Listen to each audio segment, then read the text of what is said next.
नमस्कार साथियों, बहुत बहुत स्वागत है आपका एम्प्लॉयमेंट्स पॉइंट में। आज हम बात करने वाले हैं SPMCIL यानी security printing and minting corporation of India limited, जो कि भारत सरकार की कंपनी है। उसने वैकेंसी निकाली है असिस्टेंट मैनेजर की, जिसमें भारत के सभी राज्यों के कैडेट अप्लाई कर सकते हैं और पे स्केल भी इसमें काफी शानदार रहने वाला है। आज हम आपको इस भर्ती की पूरी जानकारी देने वाले हैं, पेज क्वालिफिकेशन के बारे में। इसके अलावा हम बात करने वाले हैं सिलेक्शन प्रोसीजर के बारे में। चलिए शुरू करते हैं।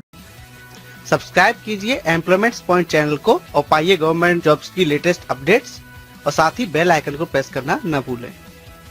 तो साथ ही विज्ञप्ति जारी की है SPMCIL ने। भारत सरकार के अधीन ये कंपनी काम करती है। ये सिक्योरिटी प्रिंटिंग और मिंटिंग का काम करती है और एडवर्टाइजमेंट नंबर है 4/2020। अगर बात करें वैकेंसी की, तो पहली वैकेंसी है असिस्टेंट मैनेजर मटेरियल्स की, जिसकी 7 वैकेंसी आई है। असिस्टेंट मैनेजर R&D की 4 वैकेंसी है। असिस्टेंट मैनेजर HR की 3 वैकेंसी है। असिस्टेंट मैनेजर लीगल की वैकेंसी आई है 2। ये सभी वैकेंसी E1 ग्रेड में है, यानी एग्जीक्यूटिव 1 ग्रेड में है, और आपको 40,000 से 1,40,000 वाले ग्रेड में शामिल किया जाएगा। अपर एज लिमिट 30 साल रखी गई है, जो कि 18/11/2020 को काउंट की जाएगी। अगर बात करें एजुकेशन क्वालिफिकेशन की, तो ये आपके पास फॉर्म भरने की लास्ट डेट को होनी चाहिए। असिस्टेंट मैनेजर मटेरियल के लिए आपने फर्स्ट क्लास डिग्री प्राप्त कर रखी हो इंजीनियरिंग में, मैकेनिकल में, इलेक्ट्रिकल में, पल्प एंड पेपर टेक्नोलॉजी में, इलेक्ट्रॉनिक्स में या फिर प्रिंटिंग टेक्नोलॉजी में। साथ ही 2 साल का पोस्ट ग्रेजुएट डिग्री या फिर पोस्ट ग्रेजुएट डिप्लोमा आपके पास होना चाहिए, या फिर MBA आपने कर रखा हो मटेरियल मैनेजमेंट में, स्टोर मैनेजमेंट में, परचेज में, ऑपरेशंस मैनेजमेंट में, सप्लाई चेन मैनेजमेंट में या फिर लॉजिस्टिक्स मैनेजमेंट में। अगर बात करें assistant manager research and development की, तो इसके लिए आपने फर्स्ट क्लास BE BTech कर रखी हो मैकेनिकल में, इलेक्ट्रिकल में, इलेक्ट्रॉनिक्स में, केमिकल में, मेटलर्जी में या फिर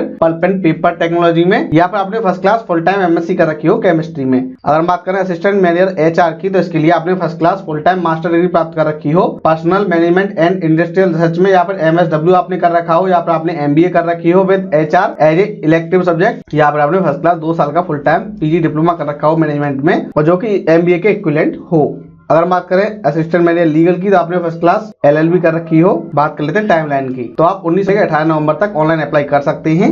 एग्जाम डेट बाद में डिक्लेयर की जाएगी। एज लिमिट की बात करें तो SST को 5 साल की, OBC को 3 साल की मिलेगी। बाकी कैटेगरी को एज पर रूल रिलैक्सेशन दिया जाएगा। बात कर लेते हैं एग्जामिनेशन फीस की। 600 रुपए रखी गई है जनरल, OBC, EWS के लिए, वही 200 रुपए है SC ST PH कैंडिडेट के लिए। बात कर लेते हैं सिलेक्शन प्रोसीजर की। सिलेक्शन प्रोसीजर में ऑनलाइन टेस्ट में 75% वेटेज दिया जाएगा ऑनलाइन टेस्ट का, और इंटरव्यू का होगा 25%, और कैंडिडेट को 1/4 के रेशियो में इंटरव्यू के लिए बुलाया जाएगा। जो एग्जाम आपका होगा उसमें प्रोफेशनल नॉलेज के 60 क्वेश्चन होंगे 90 नंबर के। 15 नंबर की आएगी जनरल अवेयरनेस, 15 नंबर की होगी इंग्लिश, 15 नंबर की होगी रीजनिंग, 15 नंबर की होगी क्वांटिटेटिव एप्टीट्यूड।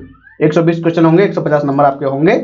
हिंदी इंग्लिश दोनों भाषाओं में आपका पेपर आएगा। हिंदी लैंग्वेज के सेक्शन को छोड़ के 2 घंटे का आपको समय दिया जाएगा। जो ऑनलाइन एग्जाम आपका है वो दिल्ली, नोएडा, गुड़गांव, फरीदाबाद में रहने वाला है। यहीं पर आपके एग्जाम सेंटर बनाए जाएंगे। हालांकि और कहीं भी बनाए जा सकते हैं, ये SPMCIL पर डिपेंड करता है। बात कर लेते हैं आवेदन करने की, तो एप्लीकेशन फॉर्म में 3 चरण होंगे। पहले आप रजिस्ट्रेशन करेंगे, उसके बाद आप फीस जमा कराएंगे, उसके बाद फोटो सिग्नेचर अपलोड करेंगे 19 अक्टूबर से लेकर 18 नवंबर तक। एप्लीकेशन प्रोसीजर के लिए पहले आप SPMCIL पे जाएंगे, वहाँ कैरियर सेक्शन में जाएंगे, वहाँ अप्लाई ऑनलाइन पर क्लिक करेंगे एडवर्टाइजमेंट नंबर 4/2020 के अकॉर्डिंग, और वहाँ पहले न्यू रजिस्ट्रेशन करेंगे। रजिस्ट्रेशन करने के बाद अपनी डिटेल भरेंगे, सेव एंड नेक्स्ट करेंगे, उसके बाद आप फीस जमा कराएंगे, उसके बाद अपने फोटो सिग्नेचर अपलोड कर देंगे। फॉर्म भरने का उसका प्रिंट आउट निकलवा के अपने पास सुरक्षित रख ले। साथ ही फीस जमा करने के बाद उसका भी प्रिंट आउट निकलवा के अपने पास सुरक्षित रख लें। एक बात और हम आपको बता देते हैं, आप किसी एक ही पोस्ट के लिए अप्लाई कर सकते हैं, आप एक से ज्यादा पोस्ट के लिए अप्लाई नहीं कर सकते हैं, तो इस चीज का भी आपको ध्यान रखना है। साथियों, हमें उम्मीद है वीडियो आपको पसंद आया होगा। इस वीडियो को लाइक कीजिए, शेयर कीजिए, और अगर आप नए हमारे चैनल पर, तो हमारे चैनल को सब्सक्राइब कर लीजिए, क्योंकि मिलती है सही जानकारी को सरल भाषा में।